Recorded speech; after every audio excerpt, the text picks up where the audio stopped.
صباح الخير او مساء الخير عليكم، اخباركم ايه؟ وحشتوني. انا مروه يحيى، انا ميك اب ارتست مصريه. فيديو النهارده هيكون عن اللوك ده، الوان شتويه. واللوك ده مستوحي من لوك انا كنت عملته في كورس زمان من سنه مثلا ولا من سنه ونص. ممكن اخلي الصوره تظهر هنا ليكم. فقررت ان انا اعمله تاني بس برضو على نفسي، وبفكر ان انا اغير الطرحه في اخر اللوك، اخليها خليجي زي البنت كده عشان نشوف اللوك ايه. مش عارفه. لو انت بتحبي الالوان الشتويه، بتحبي المكياج التقيل، فاللوك ده هيبقى ممتاز جدا معاكي. لو انت مالكيش في المكياج قوي، ممكن تستفادي بالتريكات والخطوات، وممكن تعملي اللوك ده بس تغيري الوانه عشان يناسب ذوقك اكتر. في كل الاحوال كملي معايا فيديو النهارده، ان شاء الله يعجبكم وتستفادوا منه. بس ما تنسوش تعملوا لي اشتراك في القناه، وتدوسي على لايك اللي تحت، اعجاب على الفيديو، وتكتبي لي كومنت ايجابي تحت الفيديو. ولو عايزين لوك معين او الوان معينه، اكتبوا لي تحت في الكومنتس ايه الالوان اللي انتوا بتحبوها، او الالوان اللي انتوا حابين ان انا اعملها في الفيديوهات الجايه. وبس كده، يلا بينا نبتدي الفيديو مع بعض. اوكي، هقول لكم الحاجات الاول اللي انا استخدمتها.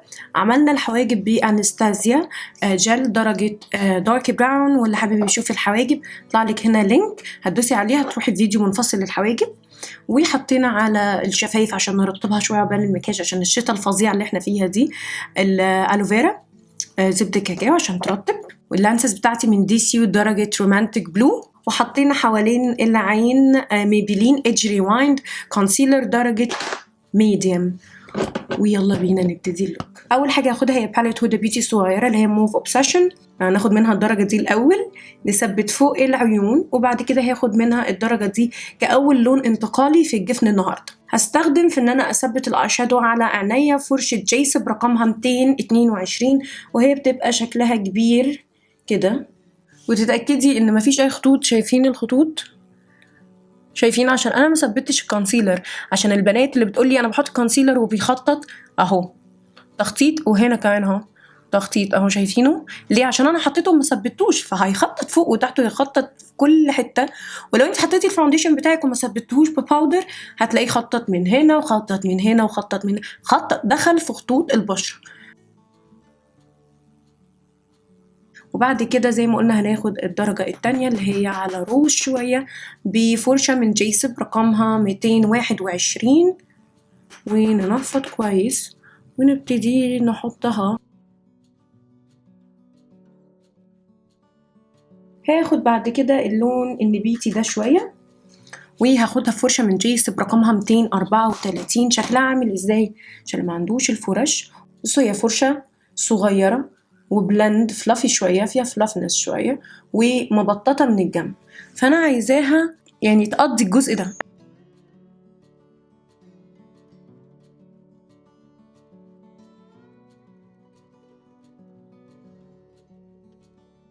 بصوا، أنا بحط اللون في الكريس، يعني بعمل كده عشان أشوف الكسرة فين بالظبط. شايفين الكسرة اهي عندي؟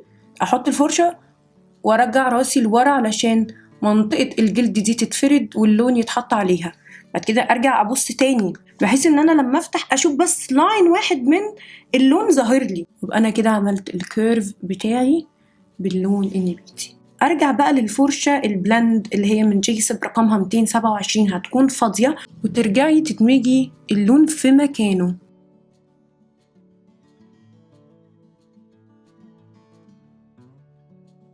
كده هستخدم باليت تارلت ان بلوم من تارت، وهناخد الدرجة دي ميكس مع الدرجة دي. وبعد كده هبتدي اغمق الاوتر في. ايه الاوتر في؟ هي الربع الاخير من العين ده، الفي دي، عشان كده اسمها الاوتر في، الفي الخارجية. هبتدي ابني اللون هنا، ان انا احط كده. انا لسه مش بدمج، انا بضغط اللون على جوه. خلي بالكم انا ماسكه الفرشه بالطول مش بالعرض، ما بحطش اللون بالعرض عشان ما يدينيش عرض في طريقه وضعه، لا انا بمسكها بالطول واضغط.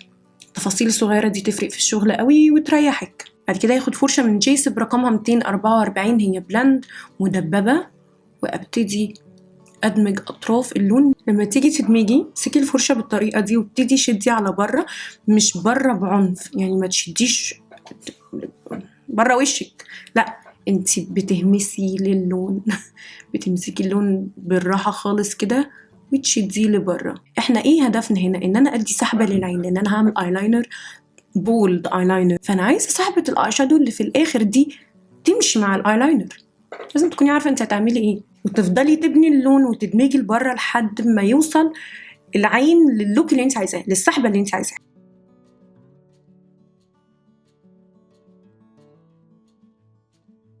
بعد كده همسك باليت هدى بيوتي روز جولد اديشن او روز جولد باليت، روز جولد اديشن، وهناخد منها اللون الكراي ده ونحطه على الايلid علشان نهيئ الجفن للون الفضي اللي هتحط عليه. بعد كده هنروح بقى نستخدم الجلاتر من كاركتر درجة رقم 13 وهي فضي تماما سيلفر. هنحط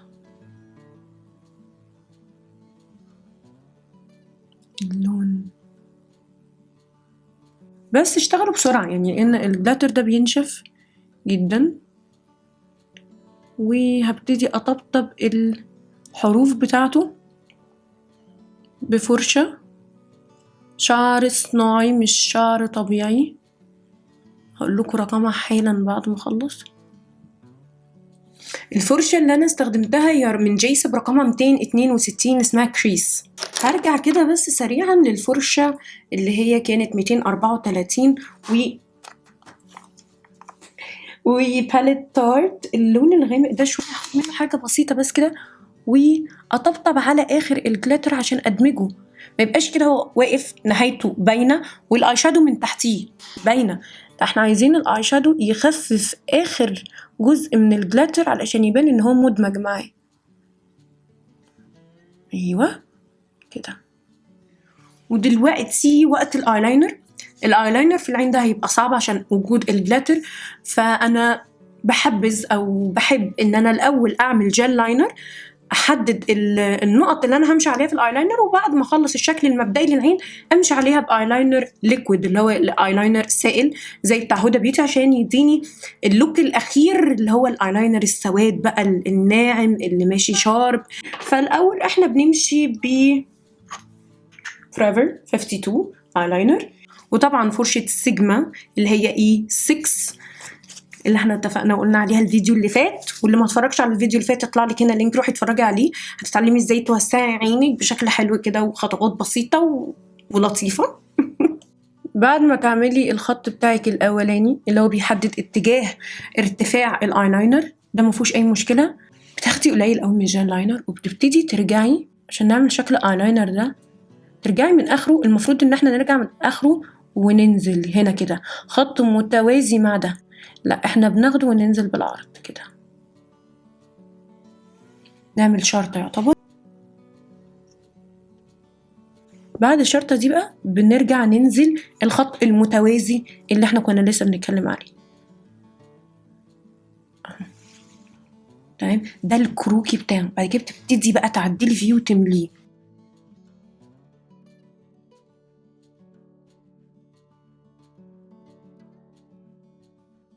هو ده الشكل المبدئي للايلاينر بالجل لاينر. تمام، ده الرسم الكروكي اللي في الاول. بعد كده برجع بقى اعيد عليه بتركيز واحترافيه بايلاينر هدى بيوتي. وخلي بالكم الخطوه دي هي الاخيره في الايلاينر، فخلي بالكم كويس قوي، وانا اخلي بالي كويس قوي معاكم برضو.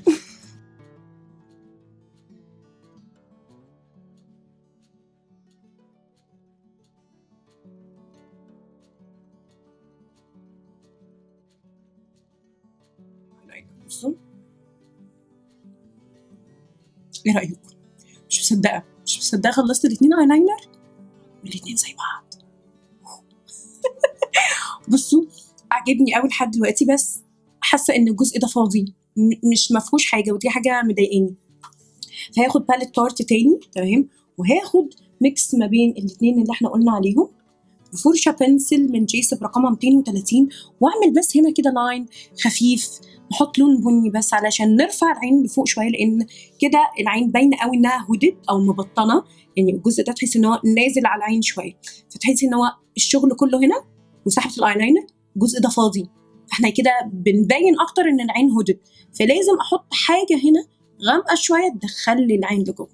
فهمتوا النقطه؟ عشان برضو البنات اللي بتسال على العيون المبطنه، انا حبايبي عيوني مبطنه، انا كل ده نازل على عيني شويه فمبطنه. عشان كده لما باجي ارسم الحواجب برفع رسمه الحواجب لفوق عشان اعمل مسافه اعرف اشتغل فيها.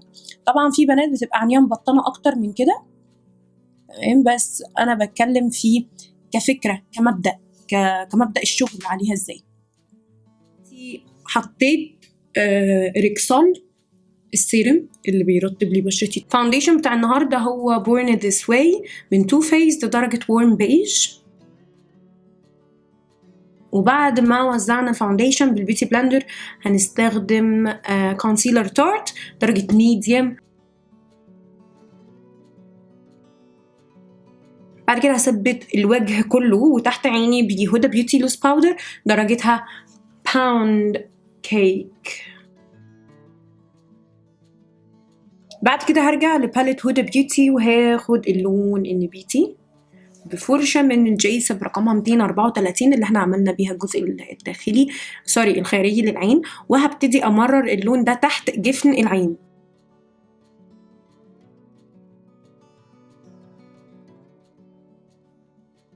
بعد كده هاخد مثلا الفرشة دي اللي هي 259 من جيسب، وهاخد اللون ده احنا استخدمناه اول حاجة خالص في العين، وابتدي اعمل دمج للون اللي احنا حطيناه باللون الاخف اللي احنا خدناه دلوقتي في الفرشة تحت العين.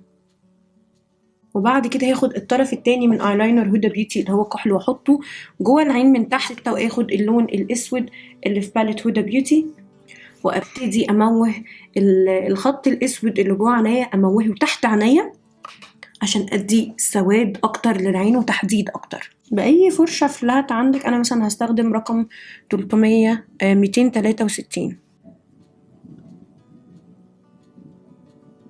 انا كده موهت الكحل وحطينا اللون النبيتي. عايزين حاجه في النص عشان تعمل او تكون زي لون انتقالي ما بين الاسود والنبيتي، فانا هاخد الدرجه دي وميكس مع الجراي. بعد ما خلصت تحت العين هاخد ماك NC 35 احطها تحت العين علشان ننور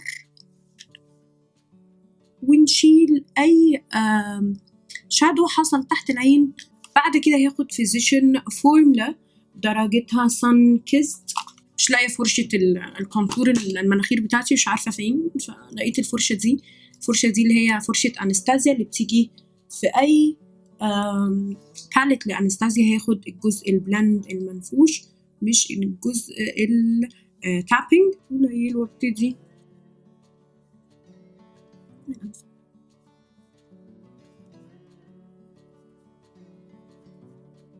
بما ان الفرشه طلعت حلوه اخدها في ان انا احدد تحت عظم الخد. حلوه، مدياني تحكم اكتر في المكان بتاع الكونتور او البرونزر اللي انا عايزاه. يعني بصوا محدده قوي عشان هي صغيره وفي نفس الوقت هي بلند.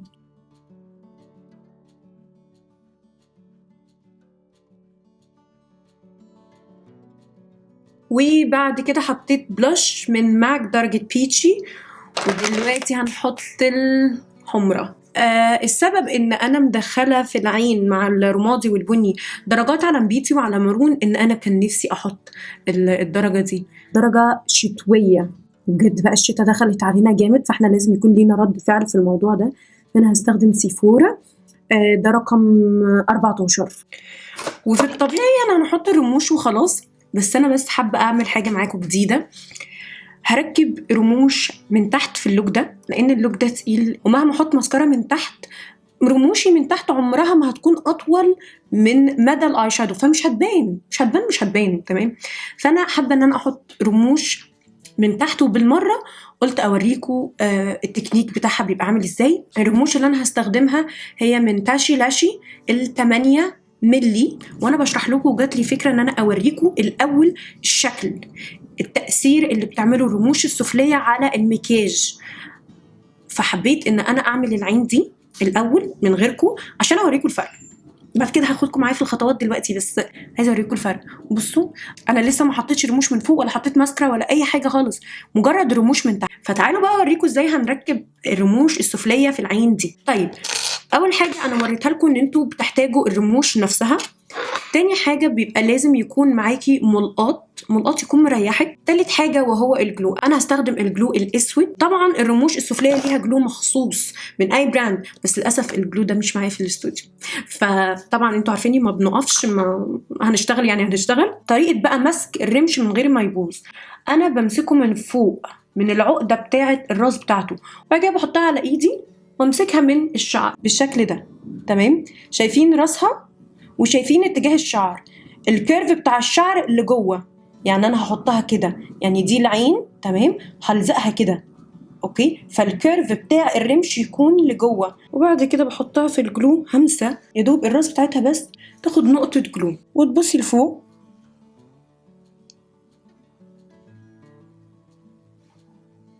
وتلزقيها اقرب ما يكون لخط الرموش.